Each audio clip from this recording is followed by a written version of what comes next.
కరీంనగర్ గడ్డ మీద ధర్మం గెలిచింది, ప్రజాస్వామ్యం నిలబడ్డది. కార్పొరేషన్ మేయర్గా, డిప్యూటీ మేయర్గా భారతీయ జనతా పార్టీ అభ్యర్థులను ఎన్నుకోవడం జరిగింది. ముందుగా మేయర్గా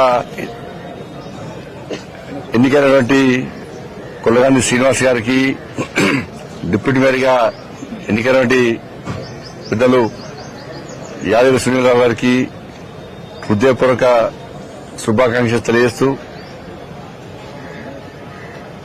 కరీంనగర్ గడ్డ మీద ప్రజల ఆశీస్సులతో కాషాయ జెండాను ఈ కార్పొరేషన్ మీద ఎగిరేయాలనే కళ ఈరోజు నెరవేరింది.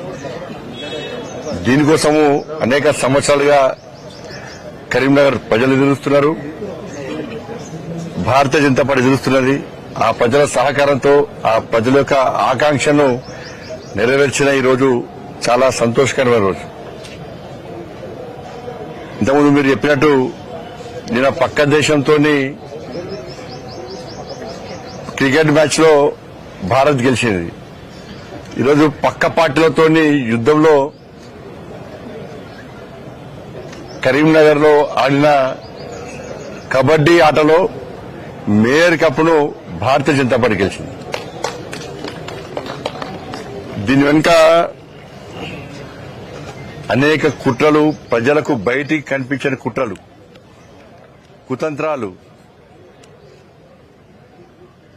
అవి బయట చెప్పరానివన్నీ కూడా. కానీ ఎన్ని చేసినా కూడా ధర్మం వైపే, ప్రజాస్వామ్యమే ఎప్పుడు గెలుస్తుందన్న విషయం ఈరోజు స్పష్టమైంది. ఏదో దారిన భారతీయ జనతా పార్టీని రాకుండా చేయాలని చెప్పి ఈ ప్రజా తీర్పును పక్కకు పెట్టి కుట్రలతో గెలవాలని చెప్పి, అడ్డుకోవాలని చెప్పి ఇలా వాళ్ళు ప్రయత్నం చేశారు. చాలా మంది ప్రయత్నం చేశారు. అన్ని పార్టీలు ఒకటేనాయి. Congress party, MIM party, BRS party అందరూ ఒకటే నడిచాడు. అధికార దుర్వినియోగం, మా చేతిలో అధికారం ఉంది, భారతీయ జనతా పార్టీకి 30 గెలిచినా, ఇండిపెండెంట్ సపోర్ట్ ఉన్నా కూడా ఏదో రకంగా మభ్యపెట్టి బెదిరించి కాకుండా చేస్తామని చెప్పి 2 రోజుల పాటు రాష్ట్ర ముఖ్యమంత్రి గారి దగ్గర నుంచి మంత్రుల వరకు, ఎమ్మెల్యేల వరకు కూడా అందరూ ఒకటే. ఈ పార్టీ ఆ పార్టీ అని కాకుండా భారతీయ జనతా పార్టీ తప్ప మిగతా పార్టీలన్నీ ఒకటై 2 రోజుల పాటు మమ్మల్ని ఏ విధంగా అడ్డుకునే ప్రయత్నం చేసిరో ఇలా తెలంగాణ రాష్ట్ర ప్రజలు చూశారు, కరీంనగర్ ప్రజలు చూశారు.